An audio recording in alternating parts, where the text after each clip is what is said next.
media baik cetak, elektronik maupun media yang lain yang ada di wilayah Kabupaten Ogan Ilir. Terima kasih. Untuk hari ini kita melaksanakan kegiatan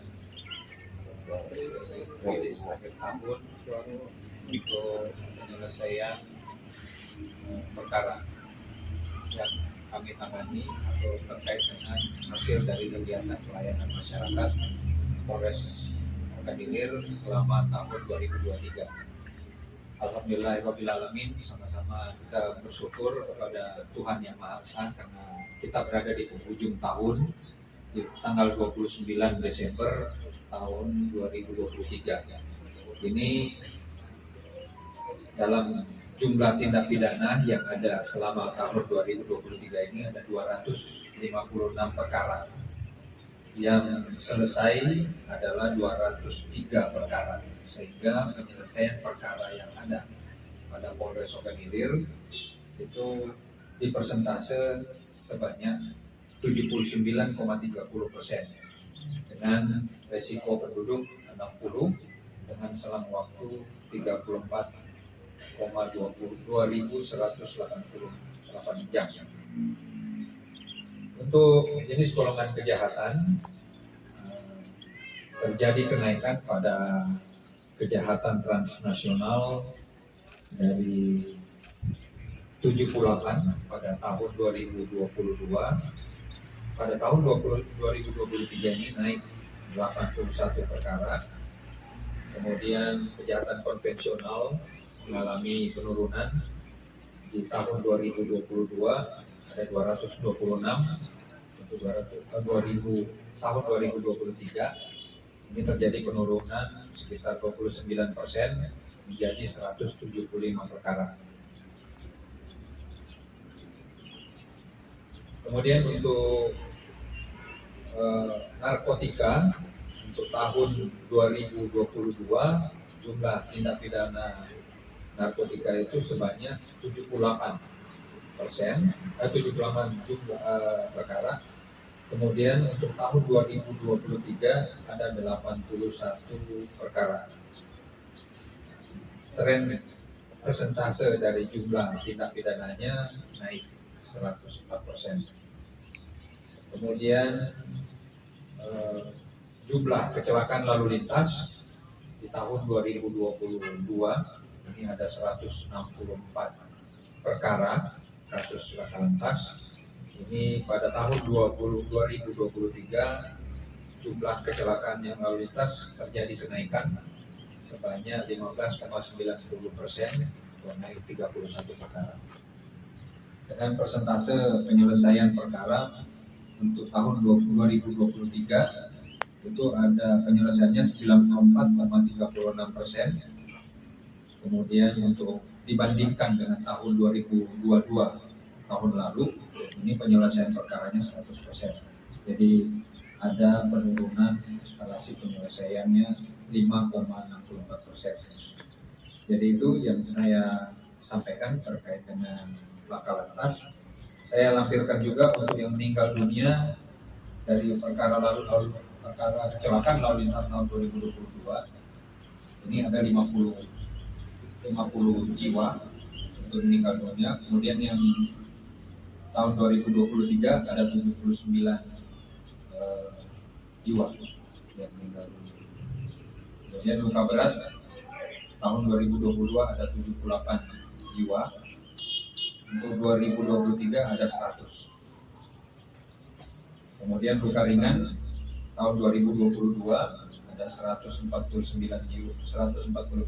jiwa. Kemudian 2023 ada 175 jiwa. Dari yang meninggal dunia ada kenaikan 36,71%. Kemudian luka berat ada kenaikan sebesar 22%. Kemudian luka ringan juga mengalami kenaikan 14,36%. Dengan kerugian material sebanyak untuk tahun 2023 ini sebanyak 1.023.800.000 rupiah dibanding dengan 2022 pada saat itu 1.300.000 Rp63.350.000. Untuk pelanggaran lalu lintas, saya sampaikan juga pelanggaran lalu lintas dari tahun 2022 ada 12.547 pelanggaran. Kemudian untuk tahun 2023 terjadi penurunan 8.655 pelanggaran, turun 30,9%.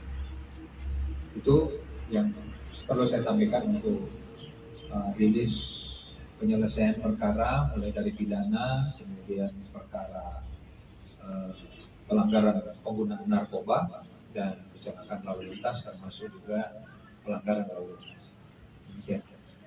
Izin mau nanya, tadi belum ada pembicaraan penjelasan mengenai kasus korupsi ada berapa, kemudian termasuk ada kasus yang memang tidak bisa dilanjutkan. Tadi itu proses penyelesaian dan belum selesai, tapi ini proses yang tidak dilanjutkan lagi.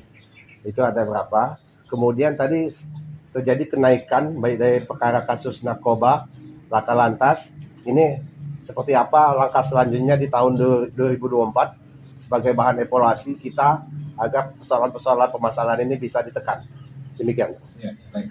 Untuk kejahatan korupsi atau kekayaan negara, untuk saat ini kita belum ada proses saat ini karena masih di sini masih nol untuk tahun 2023. 2022 juga kita nihil.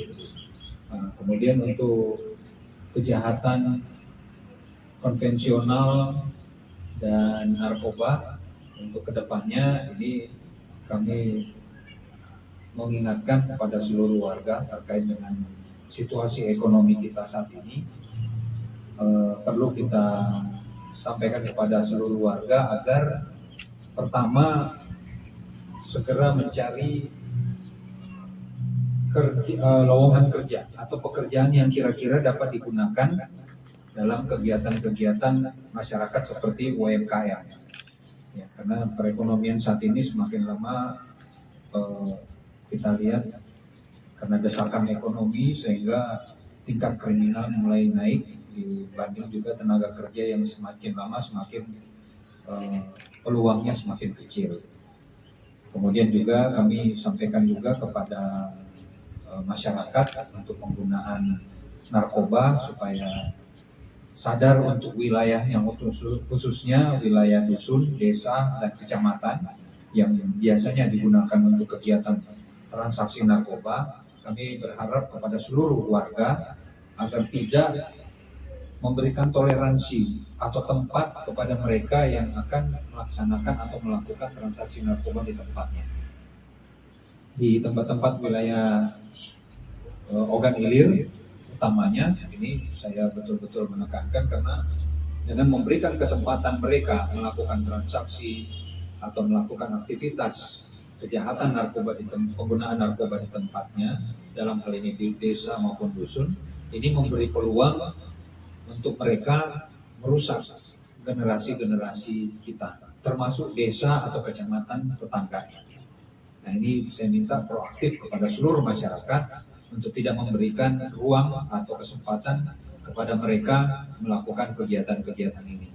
Termasuk juga kegiatan-kegiatan pesta masyarakat atau hajatan masyarakat, khususnya di wilayah Polres Ogan Ilir. Saya himbau agar tidak memancing munculnya pengguna-pengguna narkoba ini, termasuk juga mereka yang akan menjual belikan atau menyebar narkoba ini kepada generasi muda kita. Yaitu dengan apa? Dengan tidak melaksanakan atau melakukan kegiatan pesta musik remix. Ya, silakan melaksanakan kegiatan organ tunggal, namun tidak memunculkan yang namanya musik remix. Karena ini akan mengundang atau memicu sehingga terjadinya atau mereka-mereka yang sudah mulai menginisiatif untuk melakukan transaksi di tempat itu atau juga di luar dari tempat itu dengan tujuan untuk happy atau bergembira di tempat itu. Nah, itu yang saya himbau Kemudian juga saya himbau juga karena ini saya bacakan tadi terkait dengan perkara kasus kecelakaan yang juga naik. Pada prinsipnya saya mengingatkan juga kepada seluruh warga masyarakat termasuk Forkopimda supaya bekerja sama bersama-sama bekerja untuk memberantas yang namanya narkoba, kemudian memberikan eh, solusi-solusi terkait masyarakat kita agar tidak terlibat dalam perkara-perkara pidana yang lain. Karena kenapa ini masyarakat kita atau rakyat kita, Kabupaten Ogan Ilir ini adalah aset negara yang paling berharga. Harus kita jaga, jangan sampai mereka terlibat satu pelanggaran pidana, apalagi menjadi korban kecelakaan lalu lintas. Karena kecelakaan lalu lintas lumayan tinggi, merenggut beberapa jiwa, ada sekitar 70-an lebih tadi saya sampaikan, ada 79 yang meninggal dunia. Ini sangat disayangkan, rata-rata mereka di usia muda, bahkan tidak jarang mereka ini adalah pelajar-pelajar yang ada di tempat kita, yang notabene harus kita jaga untuk menjadi generasi pelanjut kita nantinya. Jadi itu termasuk juga sarana dan prasarana seperti penerangan jalan, kondisi jalan yang tidak memiliki proteksi terkait dengan kecepatan kendaraan, kemudian juga pengoptimalan penggunaan Electronic Law Enforcement atau ELE yang kemarin kita sudah buat, dan juga kita akan usulkan untuk dimaksimalkan termasuk dalam penindakannya. Sehingga masyarakat kita, saya himbau juga untuk mengurangi pelanggaran lalu lintas yang ada. Karena pelanggaran lalu lintas ini akan mengakibatkan banyaknya kecelakaan fatal di wilayah kita.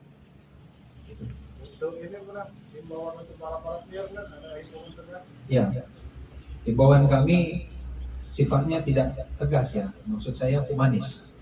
Karena mereka-mereka ini sebenarnya harus kita bina, harus kita salurkan bakat-bakat mereka. Ini pemerintah daerah beberapa waktu yang lalu di tahun 2023 juga memberikan kesempatan mereka untuk kegiatan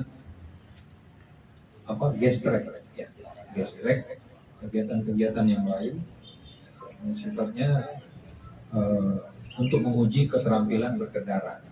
Nah ini kami juga mengubah atau mengharap pemerintah daerah juga turut andil memberikan potensi atau memberikan wadah terkait potensi-potensi kaula muda kita yang hobi dengan otomotif atau keterampilan menggunakan kendaraan, sehingga balap liar dapat diakomodir dan tidak terjadi lagi perkara kecelakaan lalu lintas di jalan raya yang digunakan oleh anak-anak muda kita melaksanakan kegiatan balap liar.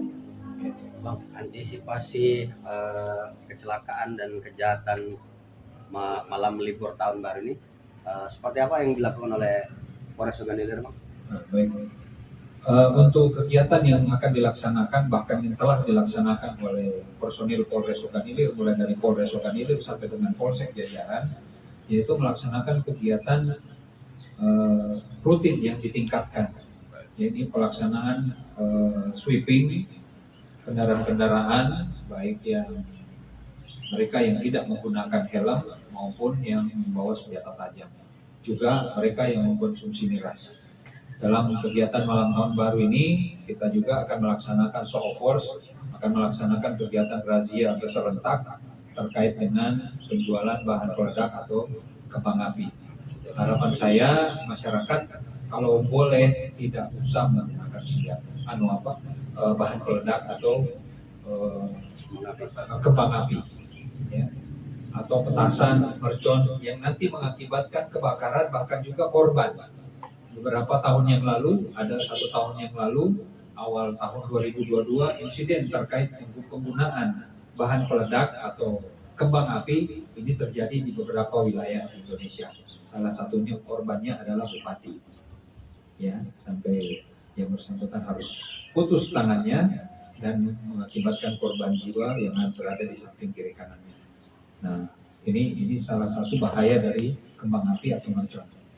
Ya, kami akan melaksanakan kegiatan Ini besar harapan kami didukung oleh masyarakat, termasuk Forkopimda, dalam melaksanakan kegiatan himbauan bahkan larangan terkait penjualan atau distribusi bahan peledak dalam rangka pembuatan kembang api di wilayahnya.